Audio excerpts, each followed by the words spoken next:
Backstage Pass, Institute of Gaming. For more details, contact 7093965965965.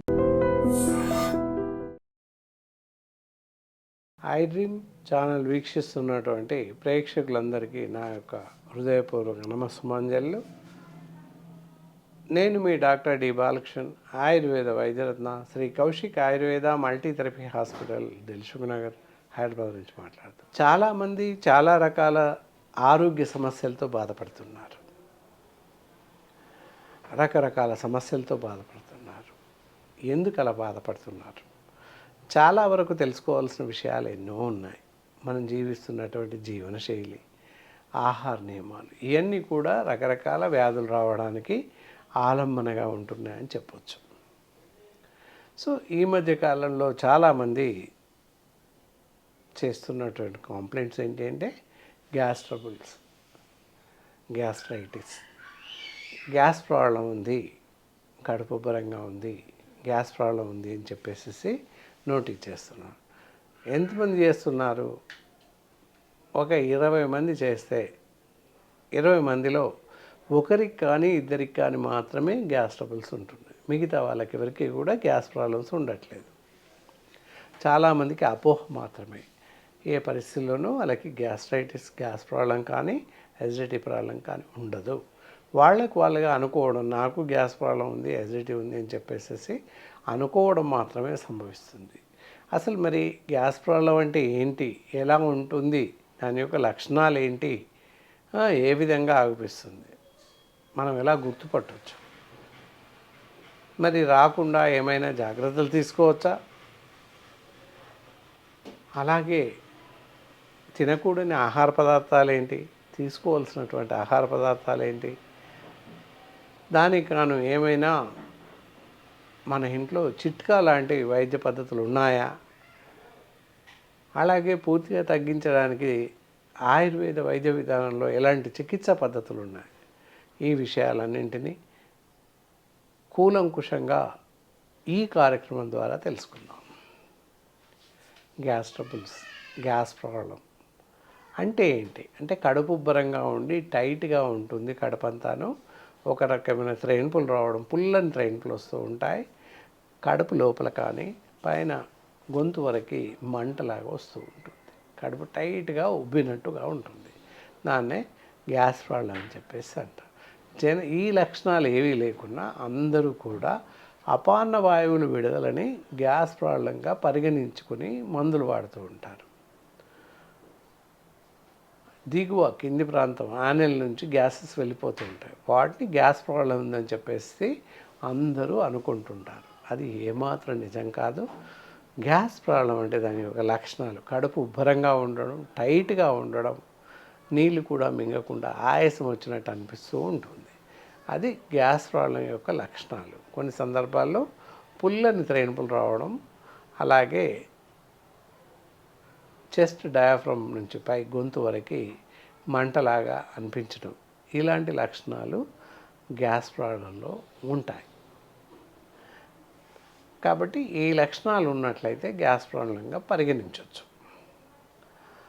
Okay, మరి ఇలా gas problems రాకుండా మరి ఎలాంటి జాగ్రత్తలు తీసుకోవాలి, ఏ జాగ్రత్తలు తీసుకుంటే గ్యాస్ ప్రాబ్లం రాకుండా మనని మనం కాపాడుకోవచ్చు,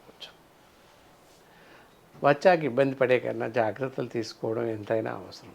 దానికన్నా ఏం చేయాలి అంటే మనం ఉన్నటువంటి జీవనయాన పరిస్థితులు, జీవన శైలి, ఆహార నియమాలు, నిద్ర, ఇవన్నీ చాలా ఇంపార్టెంట్. ఇక్కడ దీనిలో గ్యాస్ ట్రబుల్కి ప్రధానంగా చూసినట్లయితే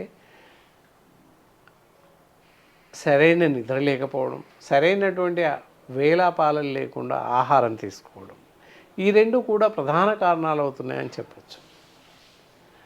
చాలామంది ఏంటంటే ఆహారం అసలే తీసుకోకపోవడం, తీసుకోక ఉంటే కూడా కడుపు టైట్గా అనిపించేసి గ్యాసెస్ రావడం, కడుపులో మంటలాగా రావడం, ఇలాంటివి సంభవిస్తూ ఉంటాయి. అలాగే అతిగా ఎక్కువగా తినడం, ఆకలి ఉన్నా లేకున్నప్పటికీ ఏదో ఒకటి 5-10 నిమిషాలు ఏదో ఒకటి తింటూ వెళ్ళడం, వీటి వల్ల కూడా గ్యాస్ ప్రాబ్లమ్స్ విరివిగా వచ్చే అవకాశం ఉంది. అలాగే నిద్రలేమి ఏంటంటే సమయానుకూలంగా సమయాసమాలు పాటించకుండా నిద్రించడం, ఎప్పుడో రాత్రి 12 గంటలకు ఒకటికి పడుకోవడం, ఉదయం 9, 10 గంటలకు లేవడం. ప్రతి మనిషికి 8 గంటల నిద్ర అవసరం.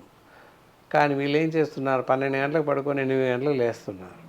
అంటే 8 గంటలు వచ్చింది కదా అని చెప్తున్నారు. అలా కాదు, సమయం ఉంటుంది. ప్రతిదానికి నిర్దిష్టమైనటువంటి వేళలు ఉంటాయి. భోజనం ఎప్పుడు చేయాలి, నిద్ర ఎప్పుడు పోవాలి, నిద్ర ఎప్పుడు మేలుకోవాలి, ఇవన్నీ సమయాలు ఉంటాయి. ఆ సమయానుకూలంగా మనం ఆ సమయాలను పాటించినట్లయితే గ్యాస్ ట్రబుల్స్ అనేటటువంటి పరిస్థితి తలెత్తదు.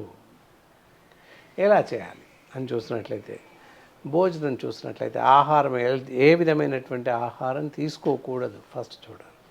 డీప్ ఫ్రైస్, నూనెలో వేయించిన పదార్థాలు, అలాగే ఫాస్ట్ ఫుడ్ సెంటర్లో లభించేటటువంటి అన్ని రకాల ఆహార పదార్థాలు, noodles, all types of fried rice వగైరా వగైరా ఇవన్నీ తినకూడదు. అలాగే బేకరీలో లభించేటటువంటి అన్ని రకాల బేకరీ ఐటమ్స్ ఇంక్లూడింగ్ శీతల పానీయాలు ఇవేవి కూడా తీసుకోకూడదు. ఏవి తీసుకున్నట్లయితే గ్యాస్ ట్రబుల్స్ ఎక్కువగా వచ్చే అవకాశం ఉంది. ఈ విధంగా అవన్నీ మానేస్తూ సాత్వికమైన ఆహారం తీసుకోవాల్సిన అవసరం ఉంటుంది. అన్ని రకాల ఆహారం, పళ్ళు, పాలు, అలాగే ఆకుకూరలు, కూరగాయలు ఇవి విరివిగా తీసుకుంటున్నట్లయితే గ్యాస్ ట్రబుల్స్ రాకుండా మనని మనం కాపాడుకోవచ్చు. అలాగే నిద్ర, సాయంత్రం తప్పనిసరిగా 9 గంటలకి 9:30కు నిద్రించాల్సిన అవసరం ఉంటుంది. ఉదయం తప్పకుండా 5, 6 గంటల ప్రాంతంలో నిద్ర మేల్కోవాల్సిన అవసరం ఉంటుంది. ఈ విధంగా చేసినట్లయితే గ్యాస్ ట్రబుల్స్ రావు.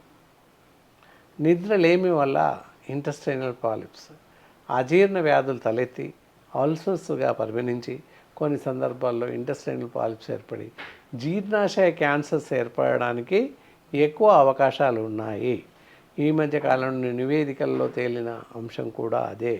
కాబట్టి నిద్రలేమి వల్ల చాలా రకాల జబ్బులు వస్తున్నాయి, అజీర్ణ వ్యాధులు, దాంతోపాటుగా జీర్ణకోశ క్యాన్సర్స్ కూడా వస్తున్నాయని చెప్తున్నారు.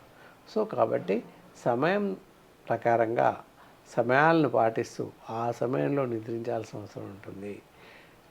మేలుకోవాల్సిన సమయంలో మేలుకోవాల్సిన అవసరం ఉంటుంది. అలాగే ఆహారం కూడా ఉదయం 8 నుంచి 9 గంటల లోపు అల్పాహారం టిఫిన్ చేయండి. మధ్యాహ్నం 12 గంటల నుంచి 2 గంటల లోపు మధ్యాహ్నం భోజనం ముగించండి. రాత్రి భోజనం 8 గంటల నుంచి 9, 9:30 కల్లా ముగించండి. భోజనానంతరం ఒక గ్లాసు నీళ్ళు తాగేసి కాసేపు ఒక 10 నిమిషాలు నడవండి, ఆ తర్వాత పడుకోండి. ఇలా ఈ విధంగా చేస్తూ వెళ్ళినట్లయితే గ్యాస్ ట్రబుల్స్ అనేటటువంటి పరిస్థితి మనకు తలెత్తదనే చెప్పాలి. ఈ విధమైన సూచనలు, జాగ్రత్తలు పాటిస్తూ ఉన్నట్లయితే గ్యాస్ ట్రబుల్స్ అసలే మీ దరిదాపుల్లోకి రావనే చెప్పాలి. సో మరి గ్యాస్ ట్రబుల్స్ వచ్చాయి, పైన చెప్పినటువంటి లక్షణాలు అలాగే ఉన్నాయి అని చెప్పినప్పుడు తప్పకుండా గ్యాస్ ట్రబుల్స్ కోసం అద్భుతమైనటువంటి మందులు ఉన్నాయి.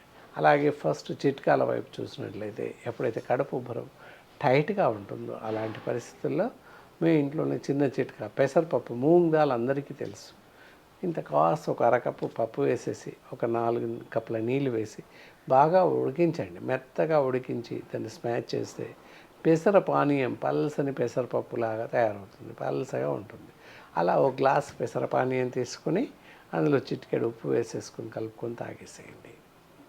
సో అలా చేస్తే ఒక పూట 2 పూటలు తాగగానే గ్యాస్ ట్రబుల్స్, కడుపు ఉబ్బరం అనేటటువంటి వ్యాధి తగ్గిపోతుంది. అలా తగ్గలేదు అంటే డిఫాల్ట్ మీకు కడుపు ఉబ్బరం సమస్య గ్యాస్ ప్రాబ్లం కాదని చెప్పవచ్చు. సింపుల్. కాబట్టి జాగ్రత్తగా పాటించండి. అప్పటికి ఒకవేళ తగ్గనట్లయితే, నిజంగానే గ్యాస్ ట్రబుల్ ఉన్నట్లయితే మాలాంటి ఆయుర్వేద వైద్యులను సంప్రదించినట్లయితే మీ శరీరానికి సరిపడేటటువంటి ఔషధాలని సూచించడం జరుగుతుంది. దానికి కానీ ఇక్కడ చూపిస్తున్నాం గ్యాసాన్ ట్యాబ్లెట్స్. ఇవి ఉదయం 1, సాయంత్రం 1 భోజనానంతరం వేస్తూ ఉన్నట్లయితే తప్పకుండా మంచి ఫలితాలు ఉంటాయి. త్రేణుపులు రావడం, అజీర్ణం రావడం, కడుపు ఉబ్బరంగా ఉండడం, కడుపులో మంట ఉండడం, ఇలాంటి లక్షణాలన్నింటినీ కూడా ఈ మాత్రలు తగ్గిస్తాయని చెప్పవచ్చు. కాబట్టి ఎవరైనా గ్యాస్ ట్రబుల్తో బాధపడుతూ ఉన్నట్లయితే మా స్క్రీన్ పైన మా నంబర్ స్క్రోల్ అవుతూనే ఉంటుంది. ఇక్కడ వచ్చి తీసుకుని వాడే అవకాశం ఉంటుంది. ఈ కార్యక్రమం పూర్తిగా మీకు నచ్చిందనే అనుకుంటున్నాను. మళ్ళీ మరో మంచి కార్యక్రమం ద్వారా మీ ముందుంటాను. సెలవు. Sir, one life lesson what medicine has taught you. Whatever you can do without expecting. But I really believe మన పాజిటివ్ యాటిట్యూడ్ ఉంటేనే మనం ఏదైనా సాధించగలం. గట్ని మనం కరెక్ట్గా డీల్ చేసినట్లయితే అది మనకి పాజిటివ్ హార్మోన్స్ని రిలీజ్ చేస్తుంది. షుగర్ వచ్చిన వాళ్ళ పరిస్థితి ఏంటి? పొట్ట దగ్గర పెరిగితే దాన్ని ఆండ్రాయిడ్ అంటారు, ఆండ్రాయిడ్ ఫోన్ కదా. అసలు థాట్స్ ఎందుకు వస్తాయి? బ్రెయిన్ డెడ్ అంటే దానికి ప్రపంచం అంతా కూడా కొన్ని నిర్దిష్టమైనటువంటి లక్షణాలు ఉంటాయి. మానసికంగా ధైర్యంగా ఉంటే క్యాన్సర్ జయించవచ్చు. You are a doctor for a cause sir, అంతే. వాళ్ళకు వచ్చిన ఆదాయం కాకుండా ఫ్రీ సర్వీస్ ఎంతమందికో చేస్తారు.